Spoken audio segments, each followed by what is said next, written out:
नाज़रीन अस्सलाम वालेकुम, मैं हूं इमरान वसीम। नाज़रीन, कल रात से एक कंट्रोवर्सी कह लें या एक आप प्रोपेगेंडा कह लें जो सोशल मीडिया पे चल रहा है, जिसमें ये कहा जा रहा है कि आज़म खान ने कल जो साइफ़र केस में अपना बयान रिकॉर्ड कराया है जज अबुल हसन ज़ुल्करनैन के सामने, उस स्टेटमेंट की रिकॉर्डिंग के बाद जो साइफ़र केस है वो सिरे से ख़त्म हो गया है। अब सिर्फ फर्दर कहते हैं ना कि वो एक रस्मी कार्रवाई बाकी है। तो फ़याज़ महमूद साहब हमारे साथ मौजूद हैं। ये साइफ़र केस को भी देख रहे हैं, हाई कोर्ट को भी कवर करते हैं, अडयाला जेल में भी आते जाते रहते हैं, वहाँ पे भी खान साहब के केसेस चल रहे हैं। तो इस साइफ़र केस के हवाले से कि जो आज़म खान साहब का स्टेटमेंट है, उससे केस पर क्या फ़र्क पड़ेगा, केस की सेहत पर क्या फ़र्क पड़ेगा, और फिर और भी कुछ सवालात हैं जो आप नाज़रीन के ज़हनों में भी होंगे। तो सबसे पहले तो फ़याज़ साहब आपका बहुत बहुत शुक्रिया। आप ये बताएं कि कल के स्टेटमेंट को, आज़म खान के स्टेटमेंट को आप कैसे देखते हैं? देखें, जैसे आपने कहा कि आज़म खान का जो बयान है, ज़ाहिर है बड़ा इंपॉर्टेंट बयान है और पूरी जो प्रोसिक्यूशन है इसके ऊपर बेस तो वो कर रही है। लेकिन जब ट्रायल होता है तो उसका एक पूरी रूल, प्रोसिक्यूशन सिर्फ इसी पे बेस कर रही है। एक उसमें से एक है और ये बड़ा इंपॉर्टेंट है, इसमें कोई दूसरी राय नहीं है, क्योंकि ये उस पूरी जो उस वक्त वाक़यात हुए उसमें जुड़े हुए शख्सियत हैं। एक शाह महमूद कुरैशी थे, असद उमर थे, इमरान खान थे और चौथे ये थे। अब मसला कहाँ पर आया? मसला ये आया है कि पहले आपको पता है कि इनका एक 164 की स्टेटमेंट आई थी, जिस पे इन्होंने कहा था कि इमरान खान ने जब साइफ़र की कॉपी ली और उसके बाद वो कॉपी गुम हो गई और मुझे वो वापस नहीं मिली। वापस मिलने के बाद उन्होंने एक और स्टेटमेंट, अगला एक नुक्ता कहा था और वह कहा था कि उन्होंने उस साइफ़र को लहराया था। अब उसकी दो वजूहात हो सकती हैं। एक पहली तो ज़ाहिर है उस जलसे में जो है प्रिंसिपल सेक्रेटरी ख़ुद तो नहीं थे। हाँ, इमरान खान ने बाद में जाके उन्हें बताया हो या कुछ भी हो, तो उस हद तक, उस जलसे के हद तक तो ये विटनेस है ही नहीं। वो तो कॉमन सी हाँ, बात है, वो विटनेस है ही नहीं। सबको पता है कि वो एक लहरा रहा है, एक और इमरान खान साहब खुद उस पे तस्दीक कर रहे हैं कि ये वो ख़त है जो अमेरिका से आया। बाद में उन्होंने नाम भी चाहिए, कहा कि ओहो अमेरिका का नाम नहीं लेना। हाँ। और उसके बाद वो ख़त लहराया। तो अब दो बंदे हैं, एक जो है आज़म खान है, आज़म खान उस जलसागाह में नहीं है, एक इमरान खान है और इमरान खान जलसागाह में क्लेम कर रहा है कि वो ख़त ये है। हाँ। अब आज़म खान को हम लिंक कर देते हैं। आज़म खान ये कहता है कि मैंने वो जो ख़त की कॉपी है वो इमरान खान साहब को दी, उन्होंने कहा जी मैं मज़ीद पढ़ने के लिए चाहिए, और उसके बाद उन्होंने कहा वो गुम हो गई। फिर मिलिट्री सेक्रेटरी को कहा कि उसे ढूंढो, और उसके बाद जलसा हो जाता है। जलसे में इमरान खान जाके कहते हैं कि ये ख़त की कॉपी मेरे पास है। हाँ। अब वो ख़त की कॉपी उनके पास आ गई। तो जो आज़म खान है वो जलसागाह की हद तक था ही नहीं। अब मसला रह गया जनाब, वो कैसे तस्दीक होगी? जब वो इमरान खान साहब खुद तस्दीक कर रहे हैं, तो आपको याद होगा जब नवाज़ शरीफ ने पनामा आया था तो कौमी असम्बली में एक तकरीर की थी। उस तकरीर की बुनियाद बनाते हुए, उस तकरीर को बुनियाद बनाया। पहले अस्सलाम वालेकुम। वालेकुम अस्सलाम। क्या हाल है? कैसे? नाज़रीन माज़रत चाहते हैं कि एडिशनल अटॉर्नी जनरल थे, अचानक से हमें देख के यहाँ पे आ गए, तो फिर मिलना ज़रूरी था। ये नहीं कि हम लगे रहते और वो ठहरे रहते।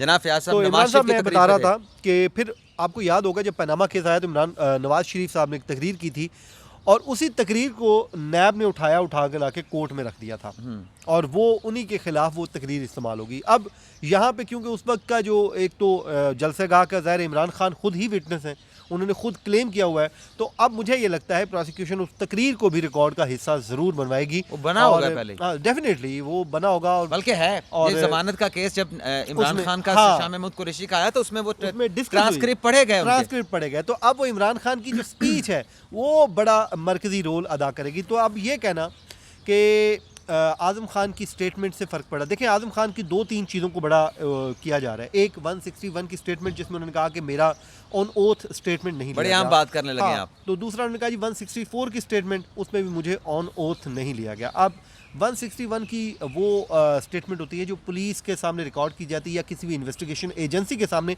वो ऑन ओथ होती ही नहीं है।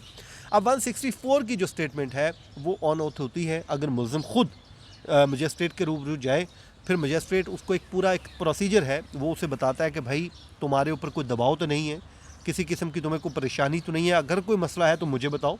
और डरो नहीं। लेकिन और फयाज साहब आजम खान मुल्ज़म नहीं है ना। और यहाँ पे आजम खान मुल्ज़िम नहीं है, वो विटनेस है, और विटनेस से जो है वो ऑन ऑथ नहीं होती, जो मेरी अंडरस्टैंडिंग है। अगर कोई बेहतर मुझे बता सकता है तो इसमें कुछ सीखने की हम पोजीशन में बैठे हैं, बिल्कुल सीखने के लिए तैयार है। वैसे फयाज साहब मैं आपकी बात करता हूँ, माजरत के साथ बात करता हूँ, ये सुप्रीम कोर्ट में भी बात हुई थी, ये सोशल मीडिया पे कोराम मचा ना कि आजम खान ने वहाँ पे एतराफ़ कर लिया कि मैं 161 का 164 का जो मैंने आपके आने से मतलब अदालत से पहले बयान रिकॉर्ड कराया ओथ पे नहीं है, ये अदालत में बात हो चुकी है सुप्रीम कोर्ट में। उसके बाद फिर वो उन्होंने ये भी तस्दीक की कि वो जो 164 है और 161 है उस पर दस्तखत मेरे हैं। हाँ जी, अब मतलब एक तरह उन्होंने अपना बयान भी मान लिया। हाँ, अब ऑन ओथ का तो मामला ख़त्म हो गया ना।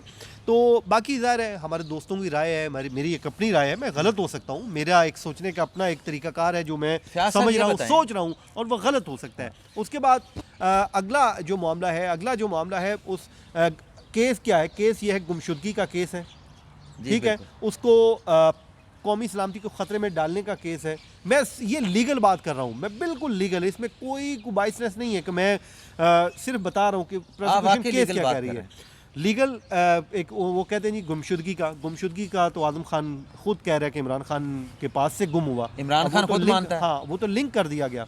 उसके बाद कौमी सलामती को ख़तरे में डालने के लिए जो प्रोसिक्यूशन जो केस खड़ा कर रही है वो क्या कहती है, वो कहती है कि इमरान खान ने जलसे में लहरा के उसने हमारे जो ताल्लुकात हैं, हमारा पूरा सिक्योरिटी जो साइफर सिस्टम है जो उसको एक्सपोज कर दिया।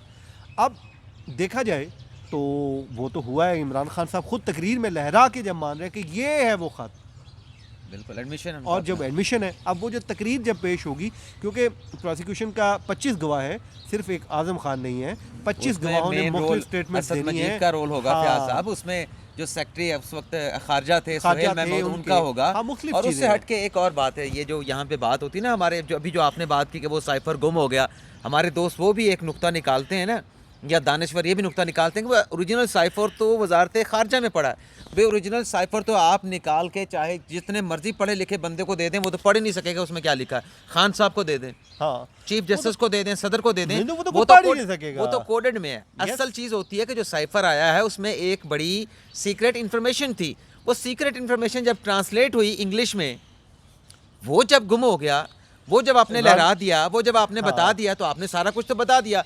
वो बेशक वजारत खारजा में पढ़ा भी रहा है तो कोई फ़र्क नहीं पड़ता। असल ये कि जब आपने उसका मफहूम बयान किया, उसकी ट्रांसलेशन कर दी, फिर आपने उसको जब डिस्क्लोज किया तो आपने जब भी को एम्बेसी में मेरा थोड़ा सा इस हवाले से मैंने जब ये केस आया तो थोड़ा स्टडी किया, पढ़ा, तो आपको पता है हर एम्बेसी में एक साइफर रूम होता है, वहाँ पे किसी को एक्सेस नहीं होती। एक तो वो जो साइफर का जो असिस्टेंट होता है या डायरेक्टर होता है, जो भी होता है, एक एम्बेसडर जाता है रूम में या एक वो होता है, और वहाँ पे ये टाइप होता है और वहीं से ही उसको भिजवा दिया जाता है। तीसरे किसी बंदे को इसकी एक्सेस नहीं होती। उसके बाद जब ये आ जाता है तो फिर ये 3 से 4 लोगों के पास होता है, एक प्राइम मिनिस्टर के पास, वजारत खारजा के पास, आर्मी चीफ के पास और DGISI के पास। अब ये 4-5 बंदे आ गए जिनके पास ये चला गया। जब चला गया अब ये डिकोडेड हो गया। अगर डिकोडेड ना हो वो तो इमरान खान भी नहीं पढ़ सकता, वो मैं भी नहीं पढ़ सकता, आप भी नहीं पढ़ सकते, और अगर ये डिकोडेड ना हुआ था ये तो फिर होना ही कुछ नहीं था ना। अब जब डिकोडेड हुआ तो आपको पता चला कि भाई मेरे खिलाफ ये साजिश हुई है, जो भी आप कह रहे हैं, आपका नैरेटिव है ना, मेरे खिलाफ साजिश हुई, और फिर आपने जलसागाह में ये जाके कह भी दिया। जब आपने कह दिया और पब्लिक कर दिया तो ये प्रोसिक्यूशन का केस ही ये है कि आपने जलसागाह में पब्लिक किया, और पब्लिक करने का, हाँ, उसमें वो 164 की स्टेटमेंट में आजम खान ने एक स्टेटमेंट जरूर दी थी कि वो लहराया, और यहाँ पे आके उसने कहा कि मैंने नहीं दे रहा, तो उसने इमरान खान के स्टेटमेंट पे कहा होगा, वो इमरान खान की स्टेट पे, वो आई विटनेस नहीं है उसका, क्योंकि आई विटनेस वो है नहीं किया जो हम बैठे हुए हैं। जब अगर हमें कोर्ट में बुलाया जाए तो हमें क्या पूछा जाएगा, हाँ जी फयाज साहब आपके पास थे, या कुछ साइन आपके सामने हुए, या वो पेपर जो निकाला आपने निकलते हुए देखा, वो जब निकाला या उस पर क्या लिखा पढ़ा, ये क्रॉस एग्जामिन में चीज़ें आती हैं। तो उसने तो जाहिर है वो ऑन ऑफ सच ही बोलेगा, वो यही कहेगा मुझे नहीं पता कि वहाँ पे वो कौन सा कागज़ था या क्या कागज़ था। वो तो उसी की खान साहब की स्टेटमेंट पे रिलाई कर रहे हैं। खान साहब खुद कह रहे हैं कि मैंने लहराया, तो मैंने भी कह दिया कि वो मैंने लहरा दिया था। अब इसमें आप ये बताएं कि ये साइफर तो सारा चला गया, एक चीज़ बल्कि 2 चीज़ें जो अभी तक जो है वो डिस्कस नहीं हो रही। एक तो ये है कि जो खान साहब की साइफर की कॉपी गुम हुई, वो अमेरिका के जरीदे में इंटरनेशनल में छपी, और तो किसी की कॉपी गुम नहीं हुई। यस। दूसरा ये है कि वो ऑडियो भी तो आई थी, मुबैना ऑडियो, जिसमें आज़म खान भी हैं, जिसमें असद उमर भी हैं, जिसमें इमरान खान साहब भी हैं। क्या वो किसी से ढकी छुपी हैं कि जनाब हमने साइफर के साथ खेलना है, इसका हमने ये बयानिया बनाना है, इससे हमने ऐसे करना है, वो किसी ढका छुपा नहीं वो तो अभी आज़म खान ने अपनी स्टेटमेंट में एक बार फिर अपनी बात को दोहरा दिया कि जब साइफर आया तो इमरान खान साहब बड़े एक्साइटेड हो गए थे, फिर उन्होंने कहा कि ये तो हम इसको इस्तेमाल कर सकते हैं। और ये वो सारी बातें हैं जो अभी तक आज़म खान की स्टेटमेंट में इमरान खान साहब के अगेंस्ट जा रही हैं। हाँ। अब पूरी स्टेटमेंट में से एक जो जुमला है, सिर्फ वो भी 164 की हद तक, और ऑन ओथ कोर्ट में बयान जो किया गया है कि मुझे नहीं मालूम कि वो जो क्या लहराया था, गया। और 164 में उसने कहा था कि मुझे वो उस टाइम वो लहराया था। बस ये एक नुक्ता है, बाकी तो अभी तक बल्कि खान सारा साहब ने तो against जा फयाज रहा साहब आपको याद होगा यहाँ तक आ गए, जिसने देखना है मैं उसको दिखाऊंगा, है। ये भी कहा था उसी ये भी- जलसे में हाँ, तो ये कि जो सारे देखना रिकॉर्ड चाहता है वो आ में, जाए। तो वो तो आपको पता है सुप्रीम कोर्ट में। अब दूसरी बात क्या हो रही है, वो दूसरी बात हो रही है सुप्रीम कोर्ट की जो ऑब्जर्वेशंस हैं। सुप्रीम कोर्ट ने बिल्कुल ऑब्जर्वेशन दी हैं और बड़ी सख्त ऑब्जर्वेशन दी हैं, लेकिन मसला ये है कि उसका ट्रायल पे कोई असर नहीं है। आपको पता है, आप तो बड़े सीनियर आदमी हैं, जब भी कोई बेल मिलती है तो वो ऑब्जर्वेशन कोर्ट लिखती है, लेकिन एंड पे क्या लिख देती है कि ट्रायल कोर्ट इस ऑब्जर्वेशन से मुतासिर हुए बगैर फैसला दे। अच्छा वैसे फयाज वो ये हम कहते हैं कि उसका असर नहीं होता, लेकिन होता है, लेकिन उसके चिलिंग इफेक्ट होते हैं। होते हैं, उसके chilling effect सर, जरूर होते हैं। बिल्कुल होते हैं, लेकिन बिल्कुल होते हैं, लेकिन उससे- लीगली उसका वो नहीं, वो अब पाबंद नहीं है अब हम उसके। कानूनी तौर पे एक और बात कर लेते हैं ना, और एंगल से। अपने नाज़रीन देखें, केस तो है खान साहब के खिलाफ साइफर का, और उसमें क्या क्या चीज़ें वो आपके सामने हैं। वो ऑडियो भी है, वो खान साहब का अपना लहराना भी है, वो असद मजीद के स्टेटमेंट पे रिलाई करते हैं। असद मजीद ने भी खान साहब के खिलाफ स्टेटमेंट दे रहा है, लेकिन इन तमाम बातों के कज़ नज़र फयाज हमारे साथ है। हम अदालतों में देखते हैं कि जेन्युइन केस, कत्ल के केसेस में मुलज़म सिर्फ इसी बात पे बरी हो जाता है कि जो FIR है ये 7-8 घंटे की ताख़ीर से हुई है। ऐसे टेक्निकल पॉइंट्स के ऊपर केसेस का फैसला मुलजमान के हक में हो जाता है। केस है, ये नहीं कि केस नहीं है साइफर का। वो तो इमरान साहब इस केस में भी बहुत टेक्निकलिटीज है, मैं टेक्निकलिटीज पे जा ही नहीं रहा। नहीं, मैं वही मैं बात कर सिर्फ रहा हूँ। रात की बात हाँ। कर रहा हूँ, जो आजम खान की स्टेटमेंट, मैं इस हद तक। बाकी तो देखें, वो जब आला कत्ल ही नहीं होगा तो उसमें क्या सजा देंगे। देखें, इस मतलब इस पे पे भी- ओरिजिनल जो साइफर है कोर्ट में रखना पड़ेगा। ज़ाहिर है उसमें आपने इल्ज़ाम साबित करना है ना, कि जो ओरिजिनल साइफर आया उसमें ये बातें लिखी हुई हैं, इमरान खान ने उससे हट के ये बात की या सेम वही बात कर दी। इस तरह कौमी सलामती को, अब जब वो ओरिजिनल चीज़ ही कोर्ट में नहीं होगी तो वो कोर्ट कैसे इस वो तो बात में अदालत अपना अदालत mind को छोड़ दें। apply हम करेगी? इस केस पे बात नहीं करते कि फेट क्या है, अदालत ने डिसाइड करना है। केस है, हम कहते हैं कि स्ट्रॉन्ग केस है।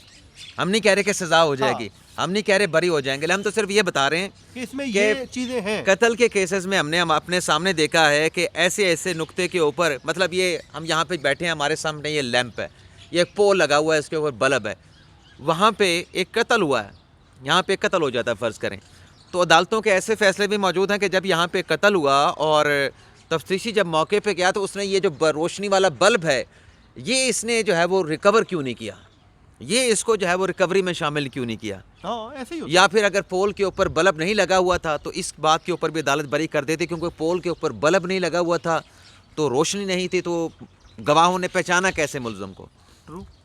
ऐसे तो अभी भी यही होगा। हो सकता है अदालत आजम खान की स्टेटमेंट में सिर्फ एक जो अबहाम आया है उसी की बुनियाद पे ही केस फारिग कर दे। सर हम नहीं हो कहते, सकता है, हम मैं इस कह पे रहा हूँ, बात ही नहीं मैं करते। कह रहा हूँ हो सकता है, और हो सकता है जो बाकी पूरी स्टेटमेंट है उसको बेस बना के कन्विक्ट कर दे। बाकी ऑडियो भी किसी से ढकी छुपी नहीं, हाँ। सबने सुनी है, पूरी पाकिस्तान के अवाम ने सुनी बाकी है, खान आपको साहब पता का है जलसा भी सुना है, केसेस- आजम खान का स्टेटमेंट भी सबके पास है, असद मजीद का भी है, सुहेल महमूद का भी है, तो ढका छुपा के। और खान साहब ने एक नहीं, वो एक और कौम से खिताब भी कर रहे थे, उसमें भी कहा था कि हमने मुल्क का नाम नहीं लेना, फिर खुद ही अमेरिका का नाम ले अमेरिका का नाम ले लिया, लिया। और बाकी- फिर अमेरिका के बयानी के ऊपर पता नहीं कितने स्टेटमेंट खान साहब ने चेंज किए हैं। और बिल्कुल हुए भी हैं, लेकिन अब ज़ाहिर है यार, हमने तो अभी जो लीगल जितने भी इसके इम्पैक्ट हैं उसी के ऊपर हम बात कर रहे हैं, और जो कंट्रोवर्सी क्रिएट हुई है हम उसी के ऊपर बात कर रहे हैं। तो अभी तक जो सिचुएशन है, मेरा एक देखने का स्टाइल हो रहा है, बाकी सारे दोस्त कुछ अच्छा, कह रहे हैं चलें, कि जो- आजम खान की स्टेटमेंट से इमरान खान को फ़ायदा होगा। मेरा मानना यह है कि उस तरह फ़ायदा नहीं होगा जिस तरह एक वो ख्याल नहीं, किया वो जा जो रहा है। सोशल मीडिया पे चल रहा है कि केस बढ़ गया कि केस चढ़ गया है। देखें, आजम खान जिन बातों पे फ़र्ज़ जुर्म आयद हुई है उन बातों पे तो कायम है, हाँ, उनमें से तो वो कायम है। उनमें से कौन सी बात है, वो फ़र्ज़ जुर्म ये कहती है कि जी इमरान खान से गुम हुआ, हाँ, उसने भी कह दिया गुम हुआ। हाँ। फर्द जुर्म कहती है कि फर्द जी जुर्म में बनी ये गाला वाली में, बात नहीं है कि वो लहराया हाँ, चढ़ाया, वो बात नहीं है। फर्द जुर्म में बात हुई कि बनी गाला में एक मीटिंग हुई, वहाँ पे आपने पूरे प्लान किए, वो बनी गाला मीटिंग भी कही जा रही है, आजम तो खान ने कही। आजम खान ने कही है, ठीक है, वो आजम खान वो बात भी कह रहा है। उसके बाद फिर जो वो एक बयानिया बनाया जा रहा है जो FIA का फ़र्ज़ जुर्म है, वो ये क्या कहते हैं, वो कहते हैं आपने कौमी सलामती को ख़तरे में डाला, और ख़तरे में इस तरह डाला कि आपने उसके कंटेंट को पब्लिक कर वो दिया। भी तो आजम वो खान तो कह रहा है फिर ना वो कि भी मैंने कहा कि ये अब हाँ, बड़े कोडेड है, हाँ, आप ऐसा ना कोडेड करें। है, ऐसा ना करें। और उसके बाद फिर इमरान खान ने जब जलसे में खड़े होकर जब तकरीर करके कह दिया, तो वो भी फिर इस तरह तो खान उस साहब बात अपना उस तरफ statement- जा रही है, वो तो उनकी अपनी स्टेटमेंट आ गई ना। तो आजम खान से ज़्यादा वैल्यू इमरान खान की स्टेटमेंट की आएगी, क्योंकि यहाँ पे विटनेस आजम खान नहीं है, इमरान खान खुद है। थैंक यू, बहुत शुक्रिया नाज़रीन। जो पहलू थे हमने डिस्कस किए फयाज के साथ, बाकी बात वही है, हम केस के फेट के ऊपर कोई बात नहीं करेंगे, फैसला जज साहब ने, असनाद साहब ने करना है, अबुल असनाद जुल्करनैन साहब ने। लेकिन माजी में हमने जो केसेस 14 साल मुझे हो गए हैं, फयाज साहब को भी मेरे ख्याल में 10-12 साल हो चुके हैं, तो ये बहुत बड़ी चीज़ें देखी हैं, बड़े स्ट्रॉन्ग केस जो है वो उसमें बरी होते भी देखे हैं, और छोटे छोटे पॉइंट्स पे लोगों को फंसता भी देखा है। इजाज़त चाहते हैं नाज़रीन।